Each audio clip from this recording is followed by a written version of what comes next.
The revolution always devours its own. And tonight we're witnessing a spectacular implosion of the modern left as their most radical voices drive away their most reasonable ones. Bill Maher, a lifelong liberal and sharp critic of conservatives, is now openly breaking ranks with the woke movement, saying something astonishing.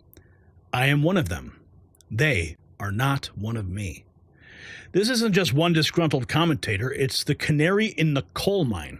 Bill Maher is even saying bluntly that until we get rid of woke Democrats, Democrats will never win another election. So why is this happening now? And what does it tell us about the growing divide within the Democrat Party itself? Well, we're going to unpack these questions. And while the woke left fractures under the weight of its own radical ideology, millions of American men are experiencing their own physical decline due to plummeting testosterone levels. Just as Bill Maher exposed how one toxic element, wokeness, is splitting the Democrat Party, Sculpt Nation has identified one supposedly healthy food that's devastating men's testosterone levels nationwide. This common food item consumed by millions daily is scientifically proven to crush your energy, motivation, and muscle-building potential, much like how radical ideology has crushed common sense on the left. Discover what this testosterone-killing food is at sculptnation.com/NNN and reclaim your masculine vitality today. Link below. So America is under attack.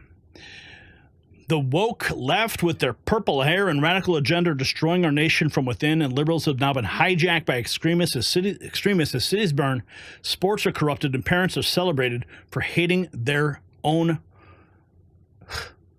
identity. Let's dig deeper.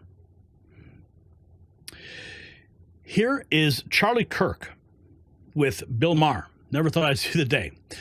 Even liberal Bill Maher agrees with the U.S. with us that woke is destroying America, breaking from the left.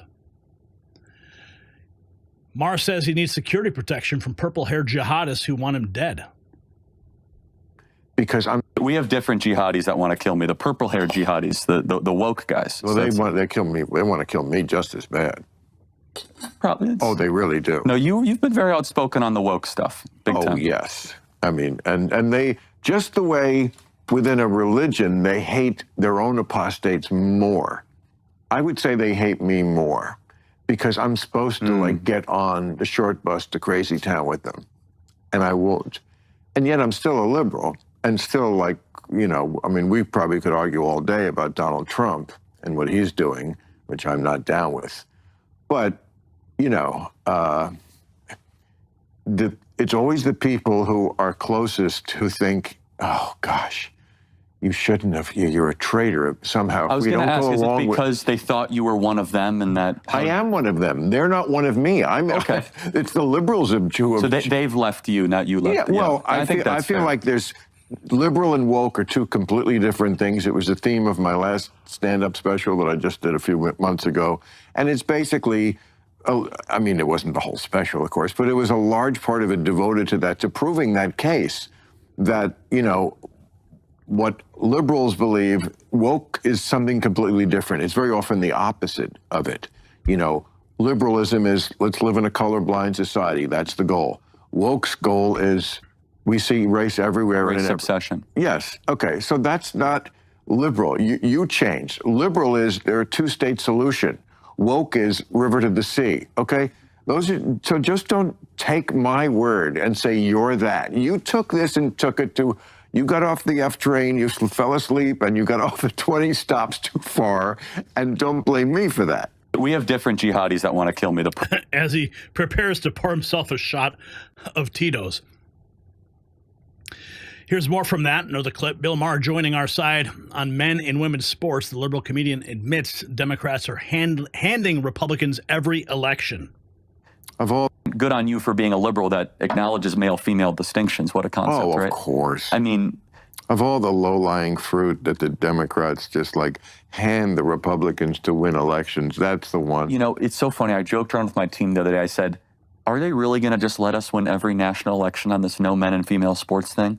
Right. Like, they can't surrender on this one issue. It's so ridiculous. It's a 90-10 issue. Yeah. There's 890 medals and trophies of men winning these competitions. You lost Gavin Newsom on this, okay? Take that as a hint, right? I mean, I think you were I was the one that asked the question. Right. Yeah. Good on you for being a liberal that... He says until we get rid of the woke, Democrats will never win. Bill Maher had more courage than pastors to stand against the woke mob. Something. And we're on different planets, obviously, on the spiritual religious stuff. But when you spoke against the woke, that for me was a proving moment. And I have to say something, and this is 100% true. You had more moral courage than pastors that I know that went along with the woke crazy train. And you deserve credit for that because it was of high cost. Until we get rid of that shit, they're never going to win another election. I agree. They're not going to take political advice from me. No, but they might from me. They could. And they should. Not the 10%, but that's 10%. But they're very loud. They're very loud, but that's it. And I, as FDR once said, I welcome their hatred because they're just, first of all, they have no integrity. They don't ever present the full argument. They just cherry pick. I mean, everybody does it to everybody. So I'm not saying I'm unique here, but that is part of the problem of our discourse is that everybody just wants to forward their narrative. No one is really interested in the full truth. Just the truth. Just give me the truth. And that's the crowd I'm going for. Bill Maher admits that Trump was real and authentic while meeting with him recently at the White House. Here's more on that. This conversation, I voted for Obama, I voted for Clinton, but the idea that I could talk to them as freely as I felt this conversation was going is emblematic to me of why the Democrats lose the elections, because they just don't feel that this is like a real person. And I know it's so weird to say that about Donald Trump, who I've said a jillion times is, a whiny little bitch. I mean, I could go through my greatest hits of insults, but this was about getting past that and maybe seeing that if we met in person, we don't hate each other as much, and we don't. And I'm sorry, I'm not gonna pretend that's a bad thing. No, it's how you heal. And here we have some pure evil caught on tape. Progressive monster celebrating her white father's death. What? That you had to go through that. Thank you. My dad is white.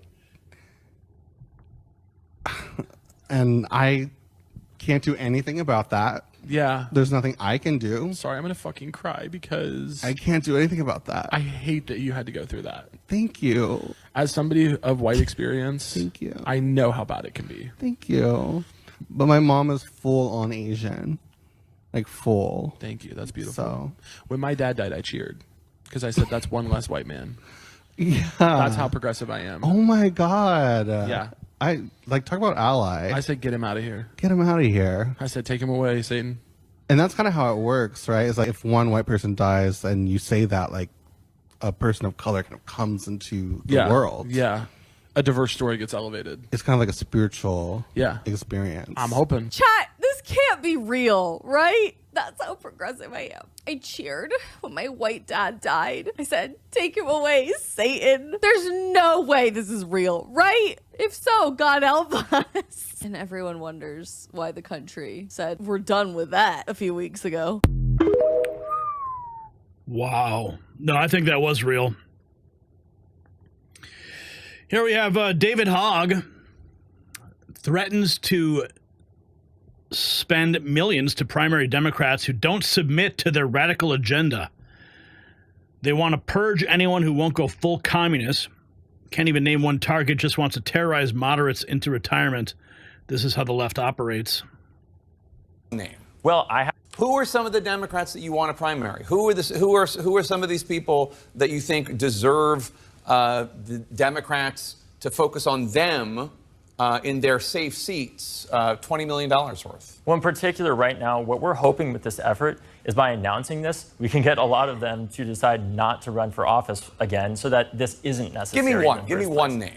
Well, I have to wait to see who retires out there because we don't want to pick unnecessary fights. But we're willing to do that if our approval rating continues to be at this rate, not to mention the fact, yes, we're planning on spending millions of dollars to ensure that we're getting Democrats that are Simply, this is not a thing that is just about age. To be clear, there are older people who suck, as we just saw, and there are younger people who suck as well, and people of all ages. Unfortunately, that is not specific to age. We are here to find the most effective young people in our country, truly generational leaders, and replace people that are failing to meet the moment right now that we hope step aside. And in addition to that, we want our frontline candidates to win. Just yesterday, we gave the DCCC $100,000 as one of their biggest contributors this cycle. And that's because we're not just talking about challenging Democrats in safer seats. We want to support young people that are running in our frontline seats as well to get us into the majority in the first place.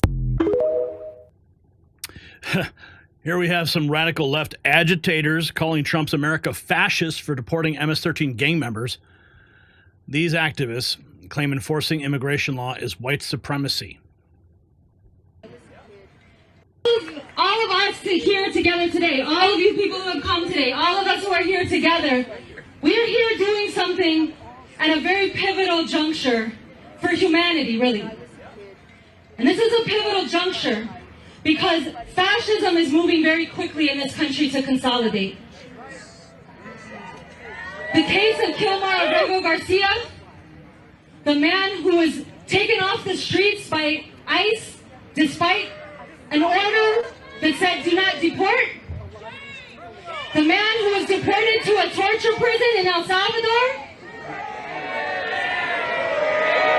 together with hundreds of Venezuelans who were also deported and put in a prison that it is no exaggeration to call a torture prison. This concentrates something now about the future forward for all of this society and, yes, all of humanity.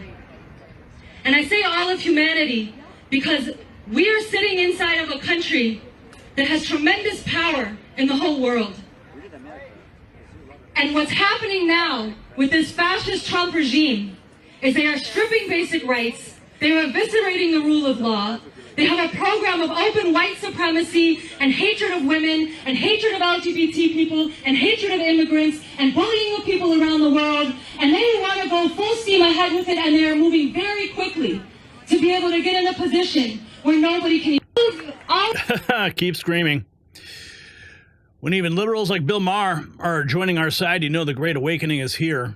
The radical left has gone too far with their anti-white hatred, destroying women's sports, paralyzing our cities. Make sure you follow us on X for the truth they don't want you to see.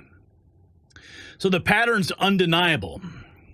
When Bill Maher, a lifelong liberal who still firmly identifies as such, starts agreeing with conservatives like Charlie Kirk about the insanity of biological males dominating women's sports, you know something profound has shifted. But it goes deeper than sports. He's even seen how the woke cult demands total allegiance, stating that he now requires security protection after breaking from their orthodoxy. He even admitted that meeting with Trump showed him that the former president is real and authentic, a rare moment of cross-partisan respect. Meanwhile, the radical fringe continues its descent into madness, progressives celebrating their white fathers' deaths, activists call enforcing immigration law white supremacy, Chicago burns while its mayor does nothing. So the question isn't whether the left is dividing, it's whether America will survive as moderates lose control to the extremists. Is this split exactly what we need to build a saner political landscape? And rep your common sense with some Next News gear at shop.nextnewsnetwork.com, linked below.